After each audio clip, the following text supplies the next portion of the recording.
Unbelievably, this bike is now a year old. I've had this bike a year. So, people are asking me, what's it like, have you had any issues? Well, here we have my Husqvarna 701 1-year ownership experience video. Woohoo!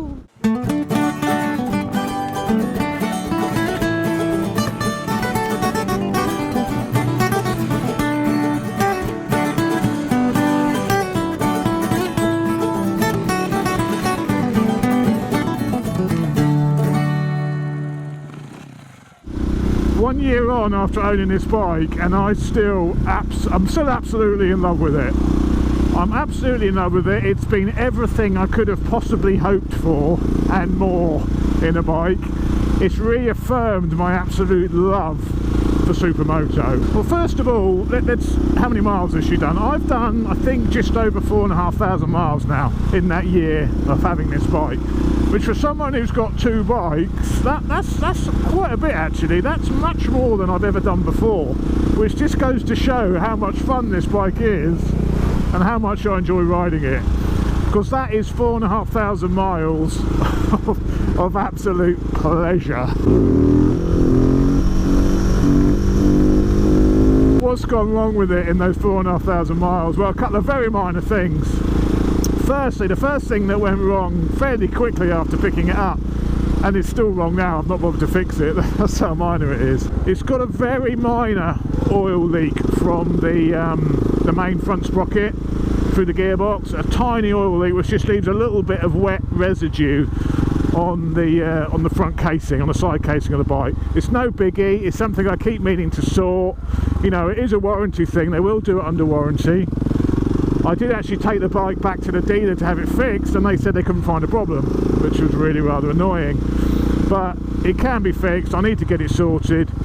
It's just a little annoyance more than anything else. These clocks are the same as like the clocks off of the Enduro version, so they're like universal clocks, and they have a separate battery inside, like a watch battery, which is really rather odd. But you can basically, if you press one of these buttons while the bike's turned off, it'll come up and show you the mileage. I'm on my 3rd one, so it's becoming a little bit annoying to drop the front off, take the clocks completely off because the battery socket is at the back, and change the batteries over.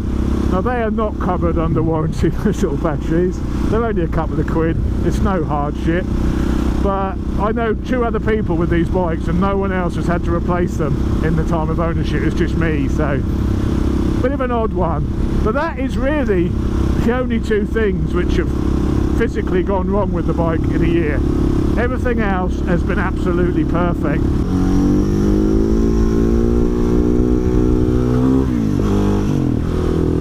That's one of the good things. We'll come on to that in a minute. Okay. Let's pull over here. Ash pulls her over and I'll just show you the few little things you've got to watch for if you've got one of these, if you want to keep it in tip-top condition. Oh, I can't get up. I'm on a bit of a hill. Pull over, don't you fall over on me. You stay where you are, sir. Stay. Yeah, a couple of things. I've not really noticed them, but it's been brought to my attention from other people. Now, first one, which I have noticed a bit of this, is on the frame here. These wires can actually rub on this. I don't know if you can see it very well. I'll see if I can get a decent zoomed in camera. But they can rub on this bit of frame here. Mine was starting to wear. What I've done is I've added a bit of paint protection film on there just to stop it, because they will actually wear through and expose the bare steel frame underneath. That's tip number 1. It's the same story with under the seat. The seat actually pushes on these panels slightly, so again I've added a bit of paint film all the way along the inside just to stop damaging the panels. You can't really see it, it's just me being a bit of a girl really. And it's the same story down here with the rear shock here. There's also a zip tie which holds the overflow. That in the factory is positioned right around inside so it catches the shock, and it's worn the paint off the shock down here, look. So cut that zip tie, reposition it, and I've put a bit of paint film on the inside. So there's a couple of little things you can do just to prevent any damage. DiMaggio. I've been making notes about this so I don't forget anything. So if anything, don't tell me it's not thorough, this. Paint wear, lights popping out, my oil leak. Yeah, the other bad thing which you do notice on these, and you just get used to it more than anything else, it's exactly the same on the 690 because it's the same engine, is there's a couple of false neutrals. There's a false neutral between 5th and 6th if you're not positive with the gear change, and there can be one between 4th and 5th as well. It's something you learn to live with, it's something you learn to just ride it differently and it doesn't really bother you, but it's something when you first get the bike you will notice. I think it does get better over time and a lot of people don't even really notice it anymore, but it's exactly the same on the 690. The only other bad thing on these bikes is the seat. It's hard. Not this seat, because I've got a Seat Concepts aftermarket seat because I used to get fed up with getting a sore body. It's wide, but it's not much padding there, and the stock one, after an hour or so on it, it does hurt your bum.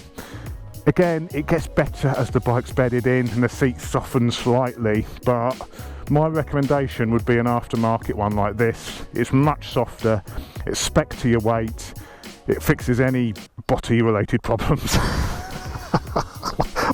That is all the bad stuff done. Let's talk about the good stuff. Let's get out on the road.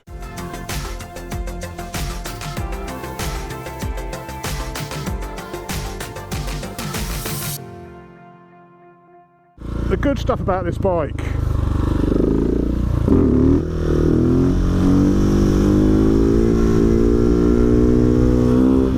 That's one of them. It's a great wheelie bike. Loads of power. It's really well balanced.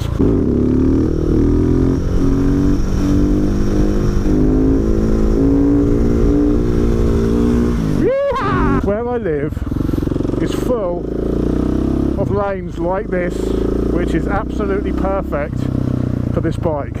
Apart from this shit like this. Apart from shit like this, of course. Yeah, okay, I'm a whifter. You can blatch around these all day long and you'll barely see anybody. What the hell is that little thing? I think someone's missing a dog or two.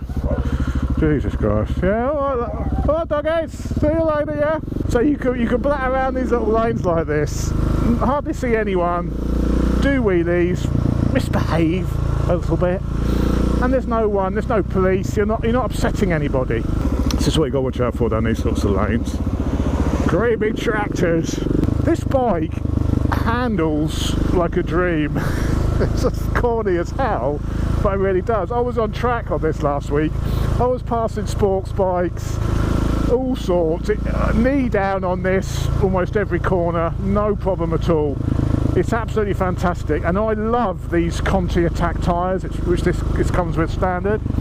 The Conti Attacks are fantastic tyres. Yeah, they do wear. I'm on my third rear now, my third rear tyre from new, so that's 4,500 miles and 3 rear tyres. That is one of the downsides of this bike. There's so much torque, and when you're wheeling, you're putting a lot of torque down through that back tyre very quickly.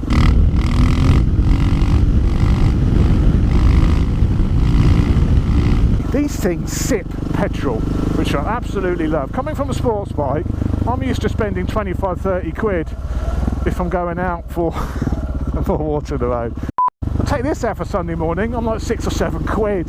It is ridiculously cheap to run, and that's why I do not mind spending the extra on tyres to get the right tyres for the bike.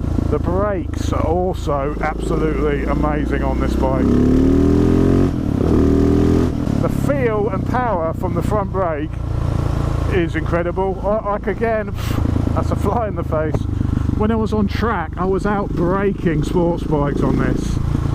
The brakes are amazing. It gives you so much confidence when you're on little lanes like this that you can stop, and of course it's got ABS, which is nice to rely on, and it's not too intrusive either, and you can turn it off. Brakes, power, handling are all 5 out of 5. The standard gearing on this is actually really good. It cruises incredibly well. You can cruise at 70-80 no problem. It's windy, but the engine will tick over, it can handle it, it's fine.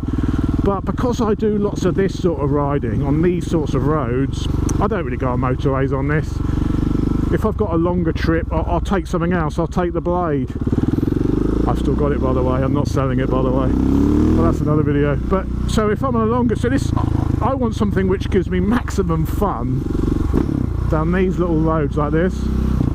And by gearing it down, only one tooth at the front, it now makes third gear.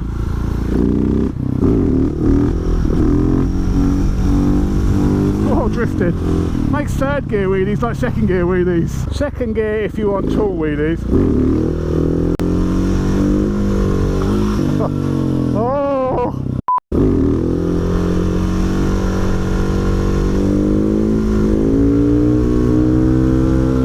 Beautiful, beautiful. See, who am I upsetting down here? Nobody. Well, only these people who live in these houses. The servicing interval is 6,000 miles. I think that's the way I ride this bike with the Power Commander and the other mods I've done. I actually change my oil every 2,000 miles, just for peace of mind. I think 6,000 is, you know, it's obviously absolutely fine. That's what Husqvarna recommends. But for my peace of mind, where are we now? Hang on, I've just got to think where we are a minute. Where are we? I would always have to have a Supermoto in my garage now.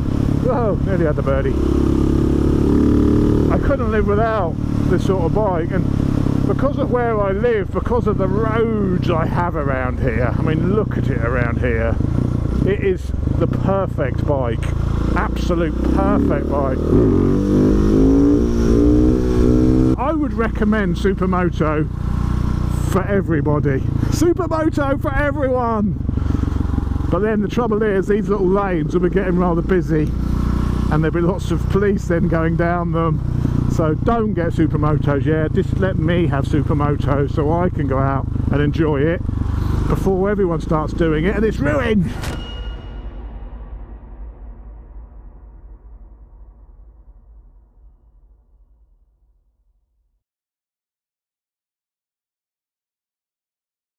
You've stopped again, haven't you? You dirty little bastard.